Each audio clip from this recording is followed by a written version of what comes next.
Welcome to the Kaizorian experience. Over here, we're going to be talking about everything African. We're going to be having debates, discussions, entertainment, as well as learning about business, art, history, and everything in between. Cultural, tribalism, and everything. We're going to be out here debating with some really interesting stuff. So like the video, share the video, and make sure you subscribe.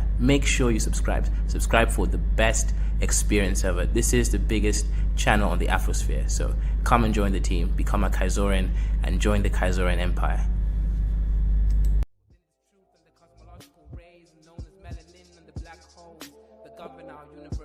Universally exist within myself, within this premise, and I exist within this bluebird in the sky. I'ma fly like the blue in the sky. I'ma fly like bird in the sky. I'ma fly like bluebird in the sky. I'ma fly like bluebird in the sky. I'ma fly like bluebird in the sky. I'ma throw my bluebird in the sky. I'ma soar like bluebird in the sky. I'ma soar like bluebird in the sky. I'ma fly like bluebird in the sky. I'ma fight like bluebird in the sky. I'ma eat like bluebird in the sky. I'ma be like bluebird in the sky. I'ma be bluebird in the sky. I'ma be free, bluebird in the sky. I'ma be free like bluebird in the sky. I'ma be like bluebird in the sky. Back again like the second coming. Strumming my vocal cords like the hummingbird in the sky. Y'all can't deny this. Real rap lyrics, it's like I ain't got no rhyming through the sky limit. What is skin tone, shade of color, but a parallel form of frequency like a ringtone on your phone. Melanin expression, tied up in the universe, feeling like God. Is this really us? Is it serious? Is it really wrong to be diverse? I'm a divergent, immerse myself like an ocean beneath this waves. Be a divergent, born to be different. Indigo child, wild like canary. Born to be a bluebird in the sky, flying high like a bluebird in the sky. I'ma fly high, bluebird in the sky. Yeah, bluebird in the sky. I'ma fly high, bluebird in the sky. I'ma be like bluebird in the sky. I'ma be like bluebird in the sky. Everybody scream bluebird in the sky. I'ma fly high, bluebird in the sky. I'ma be like bluebird in the sky. Yeah, bluebird in the sky. Everybody, bluebird in the sky. I'ma be like bluebird in the sky. I'ma be like born black, sweet like a berry. Flying high like a canary. Scary with my hoodie on. Hating on my vibe on the street that you'll be feeling my frequency in the song. But I know that I ain't never ever gonna be ever the same. But I know.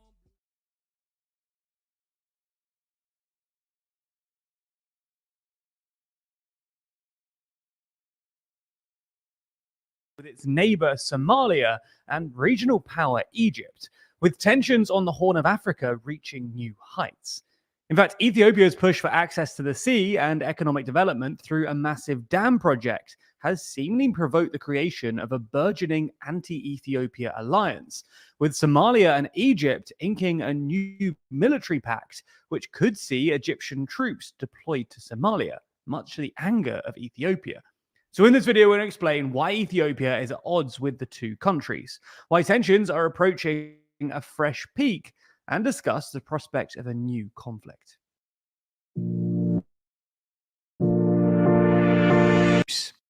So to start with, we're going to explain the tensions that have flared between Ethiopia and Somalia since the beginning of this year. In January, Ethiopia's Prime Minister Abiy Ahmed signed a memorandum of understanding with Somaliland, a self-governing but unrecognized breakaway republic that declared independence from Somalia in 1991. The deal would see... Yeah, so great news for Somaliland and Ethiopia for that deal, right? Somaliland gets to be recognized by a country. That kind of leads to them fully gaining independence from Somalia. However, the issue is no one else really recognizes Somaliland.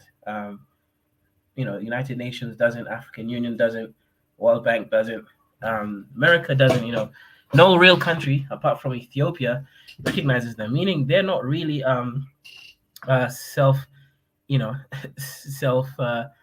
realized region. Yes, they do actually have their own passport. They even have their own military. However, they don't really have international recognition, meaning anyone who sees the map will think Somaliland is within Somalia, and that's bad for them. Remember, they had a genocide against them by one of the other clans over there, right? And that's one of the issues. Mujah's 10, specifically from the guy from Ethiopia, right? He came in, he genocided the Isak clan. They said, we don't want to be known as part of Somalia. So they broke away. Since then, they've had peace. There's no war, there's no Al-Shabaab, there's no terrorism in this country. It is a well-functioned country. However, they are recognized as Somalia. And unless things changes, this deal with Ethiopia will take a while before it actually takes root. Somaliland leased 20 miles of coastline to landlocked Ethiopia and access to the port of Berbera for commercial and military purposes. In exchange, the deal would reportedly see Ethiopia recognize Somaliland as a sovereign country.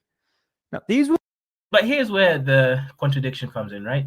Recently, Somalia told Ethiopia, if you don't remove that Somaliland is its own country from your Ethiopian airlines, we're going to have issues. Right? That's the issue. That's the situation there. Would be pretty major developments. For Ethiopia, it will mark the restoration of access to the sea, which was lost after Eritrea won its independence in the early 90s. For Somaliland, it will be the first time a UN member state had recognized its sovereignty. But the Memorandum of Understanding was met with a furious reaction from Somalia, which obviously doesn't recognize Somaliland's independence. The Somali government described it as an illegal act of aggression, declared the deal null and void, vowed to block the deal, recalled its ambassador from Ethiopia, and denied air traffic clearance for an Ethiopian Airlines flight carrying an Ethiopian delegation to Somaliland. So tensions were running high between Ethiopia and Somalia. But as I said, right, this deal is not, Ethiopia is not really holding on to it, because recently Somalia told Ethiopia, hey, stop saying Somaliland better. Say Somalia better, right? And they had to change it. Otherwise, basically, all the flights that are passing through Somali airstrip would be cancelled. And that, of course, will mean that less people will be using the Ethiopian Airlines. And now, of course, that will hinder Ethiopia's power on the Air Force, right? So this deal is kind of a scam anyways. Regional power Egypt stepped in support of Somalia, with Egypt's President Sisi saying no one will agree to Ethiopia's move and that Egypt will provide support in case of aggression against one of the Arab countries, especially when brotherly countries ask us. One of the Arab countries. So as you can see, right, we talked about this like last year a while. Which side will Somalia be in this war, basically with Egypt and Ethiopia? The rest of the Africans, they say, hey, we'll take on Ethiopia's side, right? This is our African brother. The Somalis, however, because of Islam, right? Remember what this guy said in Egypt. He says, we'll provide support in case of aggression against one of the Arab countries, meaning they're recognizing Somalia as an Arab country. So this whole region, this whole war, this whole mess right now is spiraling out of control slowly. I think Ethiopia has always had historical aggression with with Somalia and Ethiopia, right? Those two countries, or rather two regions, have always been warring, right?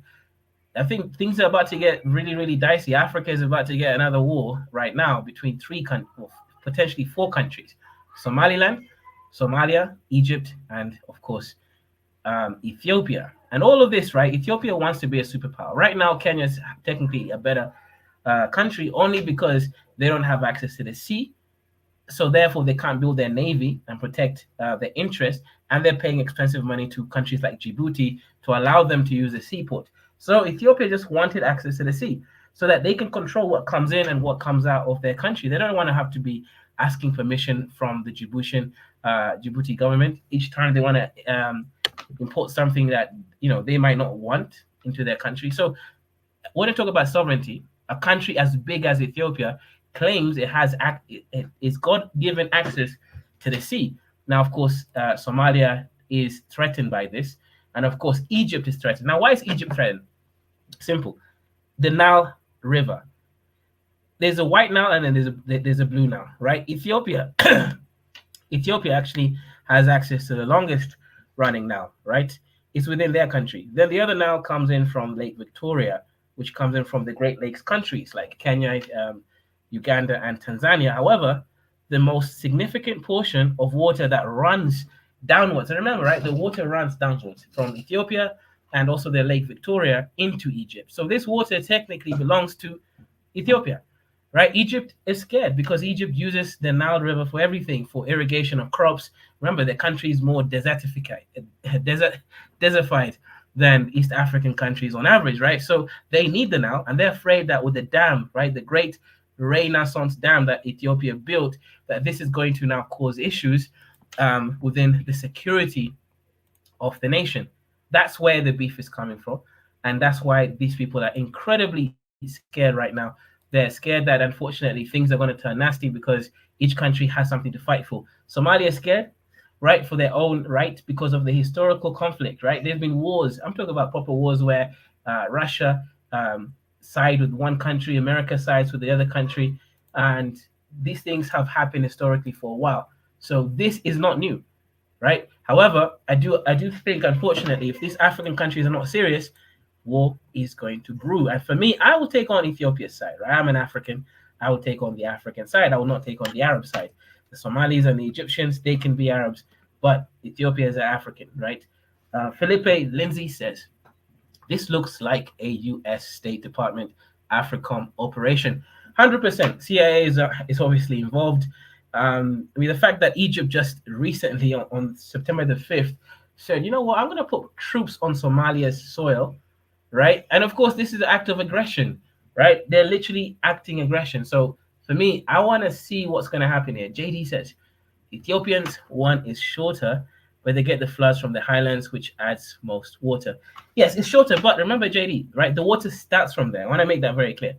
The water starts from the Nile River, right? It starts from Ethiopia, right? It doesn't start from Egypt. Egypt is the downstream, right? They receive the water that's already flowed there, but the Nile starts from Ethiopia and Lake Victoria.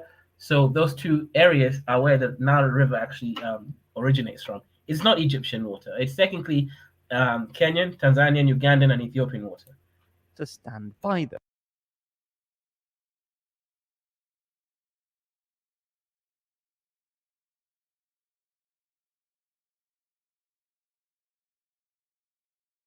Now, this is far from the first time that Egypt and Ethiopia have been on the opposite sides of a tense dispute relating to Ethiopia's unilateral actions. In fact, since 2011, the two countries have been at odds over the Grand Ethiopian Renaissance Dam, or GERD, a massive hydroelectric dam built by Ethiopia on the Blue Nile River, a tributary of the Nile River that flows through Sudan and Egypt before reaching the sea. The multi-billion-dollar GERD has already started generating electricity, and the overall project is more than 95% complete. Now, I'm going to commend Ethiopia for something here, right? They were able to build the Great Renaissance Dam using no loan money from anywhere, right? This is a purely sovereign entity. It's a purely sovereign project that actually the government got the Eurodollars by asking Ethiopians, hey, do you want, here's a bond, here's a treasury bond, it's for 10 years or whatever timeline they gave, right?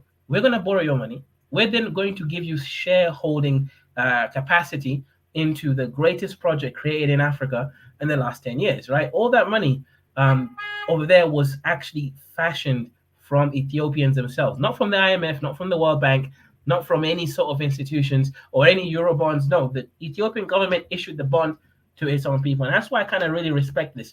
I wish more African countries can do this, but African countries are afraid of ownership from their own citizens. So shout out to Ethiopia for actually getting this project done, right? The corruption levels were very low. The dam is complete, man. 95% is already generating electricity. That's already selling it to the neighboring countries like Kenya. So again, very, very few times will I actually commend an African country. But in this case, this was actually pretty well. Holding the potential to double Ethiopia's electricity generation. So Ethiopia unsurprisingly views the project as crucial to the development of the country. However, Egypt, for whom the Nile is its lifeblood, sees the dam as a major threat, fearing disruptions and restrictions on its own water supply, and as such has been vocal in its opposition, warning that it will defend and protect the rights and interests of the Egyptian people in accordance with the UN Charter. In fact, back in 2021, Egypt wrote to the UN Security Council saying that Ethiopia's intransigence and unilateralism over the dam could have serious ramifications that threaten peace and security throughout. Yeah, so actually, D, I'll answer your question in a second. It's actually related to what JD is typing here, right?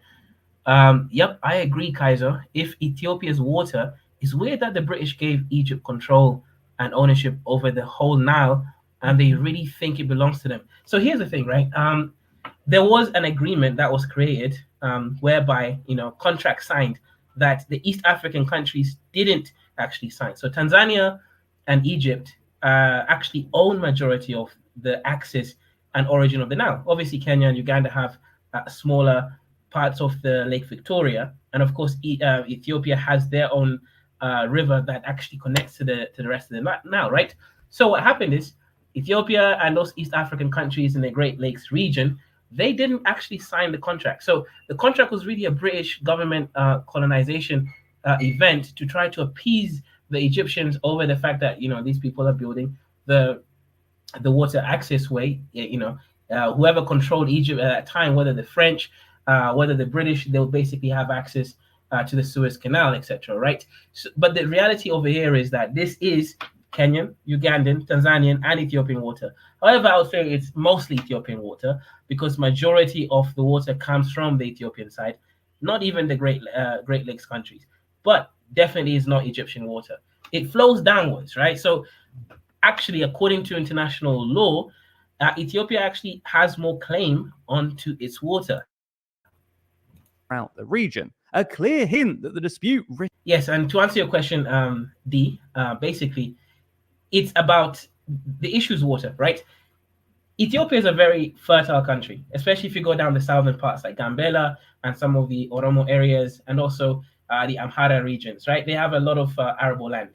The only areas that are not really arable is the Tigrinya, or rather Tigaro regions, right, in the north. So Ethiopia don't really have issue with water and irrigation of crops. However, Egypt is a dry land, it's a desert, right, or any desert adjacent sort of soil system. So they need the Nile River in order to irrigate their crops and create this, greenhouses that they have to be able to grow. Now, Egypt is very, very food secure, which is interesting. So they rely on the water. They're not rich like Saudi Arabia or UAE countries where they can just buy water or, basically clean up the water. They don't have that kind of money lying around. So they have to rely on the Nile. So when Ethiopia built a dam, one of the biggest dams in Africa, basically to increase the electrical potential. Remember, Ethiopia is a very backwards country. By backwards, I simply mean most people in Ethiopia don't have access to electricity. Meanwhile, the government said, hang on, this is not right. How are we going to industrialize when 50% of our population can't even have access to power? That's why they built the dam. Now, Egypt says, no, but we need the water. If you build a dam, it's going to take time before the water gets released. We're not going to be able to get the water, blah, blah, blah. Escalating into and with Somalia has always been enemies with Ethiopia from the beginning of everything, right? So now that's another mix into this. So basically the Arabs, the Somalis, and the Egyptians are on one team, and then the Africans, Ethiopia, etc., are on the other team. Conflict. So anyway, the buddying up between Egypt and Somalia isn't exactly surprising and could present a burgeoning anti-Ethiopia alliance, which appeared to become even clearer in August when Egypt and Somalia signed a security pact, viewed by some as an attempt to settle scores against Ethiopia. Then last week, Somalia received a delivery of weaponry and ammunition from Egypt, Egypt's first military aid package to Somalia in more than 4 decades. In another verse, this is quite important, right? Because something else just recently happened. I'm just sharing my screen right now, right? So this is from understandingwar.org, Africa File, September 5th, 2024. Egypt, Ethiopia, and Somalia conflict looms, right? Over there. Let's look at this a little bit. Let's look at this, right?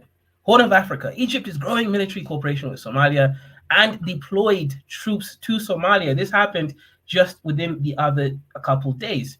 Right, so there is a war looming here right now, as I stated. Right, Egypt hates the fact that they might not have water. Somalia has issues because Ethiopia is trying to encroach on their territory, Somaliland, by recognizing Somaliland and also wanting to build a naval base in Port Berbera. They don't just want a port to have access to free trade because they're a big country. No, they also want to build a navy. So Ethiopia is actively rebuilding its navy, right, so that they can obviously take control of the Horn of Africa. So there's multiple things happening over here. Somalia is taking on the side of Egypt because they share a common potential enemy. And in technically speaking, right, in Somalia's case, Ethiopia is the aggressor. Ethiopia is the one that actually started by going and trying to encroach land, Port Berbera, on what Somalia claims is their land, which is within Somali land, right? That's the whole other issue over there, which is increasing tension with Ethiopia, raising the risk of direct proxy military clashes between Egypt and Somalia against Ethiopia. The Somali federal government is trying to pressure Ethiopia to withdraw its military forces from Somalia and annul its port agreement with the de facto independent breakaway Somaliland region, right? So this is a very complex issue going on here right now.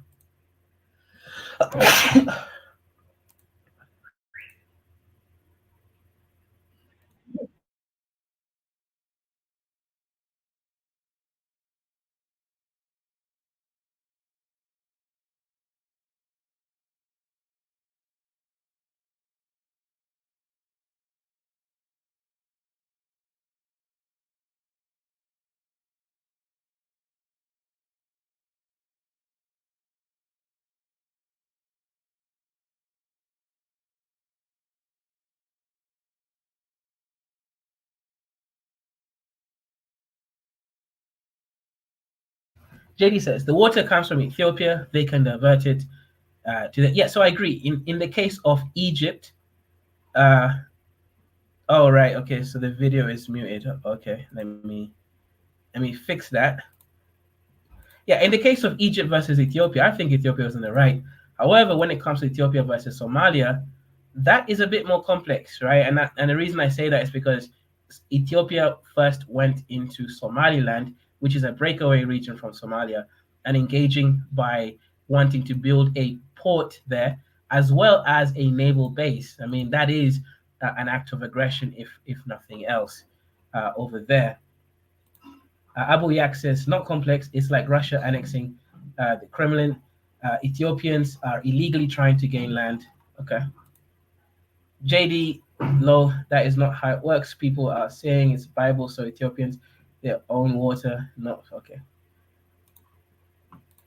Who will be operating in a country bordering Ethiopia, much to Ethiopia's chagrin. In fact, Ethiopia's foreign ministry accused Somalia of colluding with external actors, aiming to destabilize the region, adding that it cannot stand idle while this happens. Now, we're going to expect tensions to rise further as reports emerge that Egyptian and Somali militaries will hold joint exercises in Somalia this month.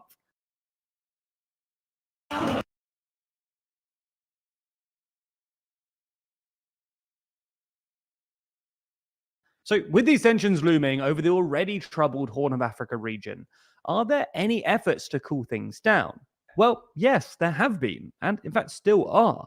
For example, Turkey, which is itself vying for increased regional influence, has involved itself by leading indirect talks between Somalia and Ethiopia, in the hopes of resolving the Somaliland port dispute. These have borne no fruit so far, and since the second and latest round of indirect talks, Somalia. Yeah, look, this is not going to happen the way people think it's going to happen. Let's be really clear, right? And I'm actually, if I was Somalia, there's no way I am going to sit around and allow an agreement made between a breakaway region, Somaliland, to deal with Ethiopia and give them access not only to a port to do what they wish to do with that port, so meaning economic enlightenment without even paying taxes, but also them basically building a whole naval base in what I consider my land. There's no agreement here. It's either going to be going to war potentially, or it's going to be a lot of these sanctions and weird kind of game. Signed its military agreement with Egypt, which only further inflamed tensions. Additionally, Djibouti, the small but geostrategically important neighbor of both Ethiopia and Somalia, has sought to defuse the situation by offering Ethiopia exclusive access to one of its ports. Djibouti, aside from Djibouti is realizing it's selling his booty, right? So that it gets extra money. Djibouti is like the booty, uh, bro. It's not doing it because it wants to solve the issue. It's because literally there's what 10 military bases in Djibouti now. Having Ethiopia there with its own naval base and access to a port, that's not an issue for them. No, Djibouti just wants to make some money, right? Oh, trying to resolve the problem. No, it's an opportunist. Naturally fearing regional conflicts, is also keenly aware that Ethiopia's access to the Somaliland coast could damage Djibouti's highly port-dependent economy, with an estimated 95% of Ethiopia's trade passing through Djibouti's port. As for the dispute over the Grand Ethiopian Renaissance Dam, attempts at reaching some kind of friendly agreement between Ethiopia, Sudan, and Egypt over the Nile's water flow have also basically failed, with Egypt accusing Ethiopia of indefinitely prolonging the cover of negotiations in order to solidify the status quo, i.e., Ethiopia's completion of a now largely functional dam. The challenge of resolving any of the disputes we discussed in this video are that they are all tied into the ideas of national sovereignty and survival, with competition between countries treated as a zero-sum game. For example, Ethiopia's right to pursue modernization and economic development versus the cruciality of the Nile's water supply to Egypt, or Ethiopia's push for sea access versus Somalia's territorial integrity. But what are the prospects that this war of words escalates into some kind of actual conflict? Well, it would require a big escalation, but the disputes are evidently already taking on military overtones, with the future possibility of Egyptian. Yeah, as I said, right, Egypt has already started. Um, yeah, Egypt has already put troops on Somalia's land. That already, means the shit is being escalated, right? We just now need to see what Ethiopia is going to do. Is it going to start doing crazy things, or is it going to chill a bit and relax? But basically, over here, right, this is dangerous situation. Now over here it says, right, Egypt wants to counter Ethiopia's growing influence on the Nile and Red Sea. I mean, it is their water, right? The River Nile is their water, which are economically vital waterways for Egypt. Ethiopia has strongly warned that the growing Egyptian military presence on its borders, right, poses a national security threat. The African Union peacekeeping transition at the end of 2024 is a potential trigger that could transform the rising political tensions into armed conflict between Egypt and Somali forces against Ethiopian soldiers or pro-Ethiopian Somali forces. So yeah, again, right, this is a really sort of complex thing. It might even be Somali versus Somali because, like I said, right, Somaliland is with Ethiopia, Somalia is not with Ethiopia. So we'll see. But anyways, we got some panelists over here. We got our German brother over there. What's your thoughts? Who do you think is right about the water access? What do you think about the sea access? Do you think Somalia should just give water access to Ethiopia so that they can do what they want and prevent war? Or do you think the way that Ethiopia went about it was illegal and wrong? Why would you go to the back of Somalia by engaging with a de facto state that is actually a breakaway state that nobody recognizes? Go ahead. What's your thoughts? Yeah, when it comes to the beef between Ethiopia and Egypt, I say only one thing: everyone has the right to do what he wants in his own country. And if Egypt really wanted to do anything, they could decades ago involve themselves into the project, but they didn't. So hey, if you caught slipping, hey, fuck around and find out. And when it comes to the Somaliland, to keep it 100, they just should sort it out in their own way, and that means genocide and war and retarded clanism. So just let them do it. If Ethiopia comes into the mix, shouldn't be surprising. Then naturally Egypt will support Somalia. Like for me, it's like, hey, let them fight. Let them fight. Naturally, like many mentioned, Ethiopia on the international level is not alone. It's straight up like One of the things that can pull and no one think about is the Israel plug. Like no one thinks about Israel.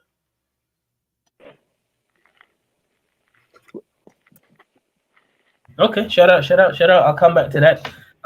So you're a bit of a pessimist. Maybe you believe long term that these countries have to skirmish before we get some sense of It, peace over there. but, but Kaiser, the African Union is a big joke. So once the African Union is a big joke, why is the African Union allowing genocide that happened in Sudan and in Somalia?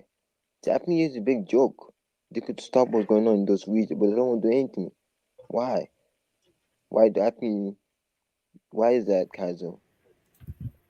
For me, I honestly believe that the African Union is a spokesperson for France. I've stated this before. They're funded almost exclusively by Europeans, so I don't really think their agenda is to have a peaceful Africa. Whatever France wants is ultimately what the African Union wants, and Germany. But France is more because France is a military power. But Germany is an economic powerhouse, but it's not a military one. So but the but European Union is controlled by France. Go ahead. but the issue is the issue I'm having, Kaiser. Why is the African Union allowing 6 million Sudan people genocide for since 1990 something to now? Why is allowing that to happen? Are they scared? Yeah, why is Kenya, Nigeria, all these big countries in Africa, they could stop what's going on in Sudan, but do nothing about it? Why is that?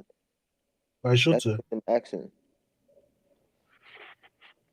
Why should they? Did they get paid? Did something in the past happen, like a favor or something?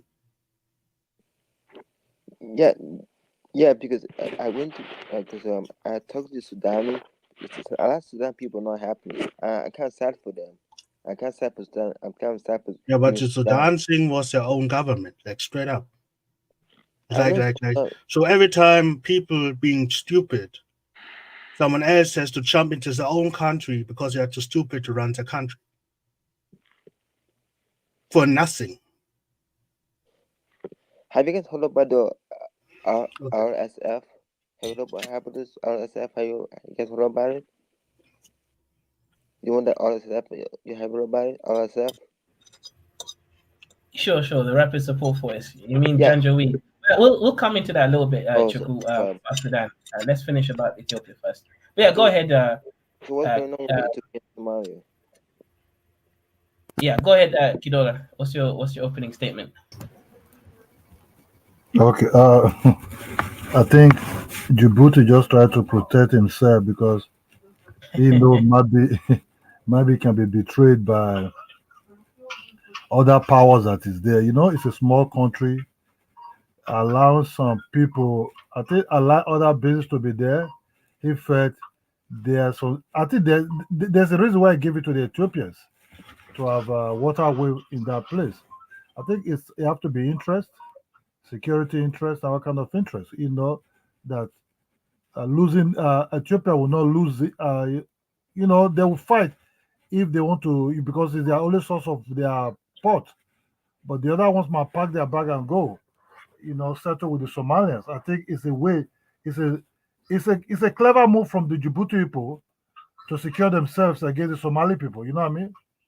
Now that Somali is getting back slowly security back, the next thing Somali will turn, it will be Somali will turn against them, and he knows Somalis already battled. Uh, they already know how to fight for a very long time. While Djibouti have not fight no war yet, so they have to make a security move from